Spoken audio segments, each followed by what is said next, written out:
حياك الله. السلام عليكم. وعليكم السلام ورحمة الله. حياكم الله. الله يبارك فيكم. ربما أزعجناكم بكثرة الاتصالات شيخ وصيل عباس. لا لا لا، ليس إن شاء الله. أعيد السؤال. يعني الإخوة هنا في دار الحديث بمعبر يريدون يعني أن يسمعوا شيئا من توجيهاتكم وإرشاداتكم فيما يخص يعني بمكوثهم لمواصلة طلب العلم في دار الحديث بمعبر بعدما حصل من كلام. بعدما حصل ماذا حصل؟ يعني من كلام في شيخهم الشيخ الإمام.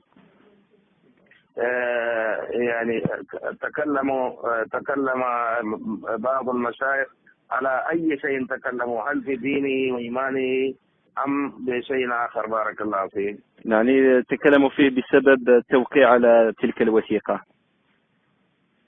على كل حال أقول بسم الله الرحمن الرحيم، وأنا أخوكم وصي الله محمد عباس في مكة. أقول لكم إن الشيخ الإمام لم يكفر بهذه الوثيقة.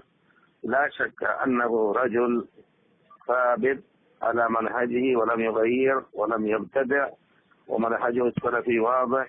وإذا تكلم بعض المشايخ في اتفاقيته فاتركوا هذه الاتفاقية بيني وبين المشايخ، أنتم بجانبه ترون حقيقة حاله وتعرفونه إن شاء الله بصلاحه وعلمه وأخلاقه وإخلاصه للسنة. كل هذا معروف لديكم. هل تشكون أنتم في هذا الشيء؟ لا أظن. بلا شك بلا شك.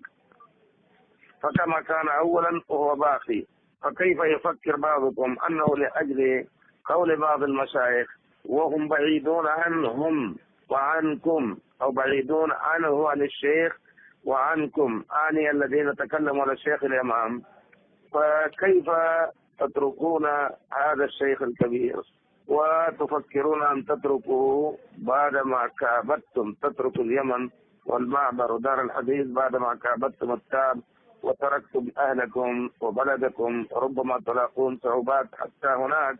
كيف يعني ترضون أن تتركوا وتذهبوا وترجعوا إلى بلادكم أو إلى مكان آخر؟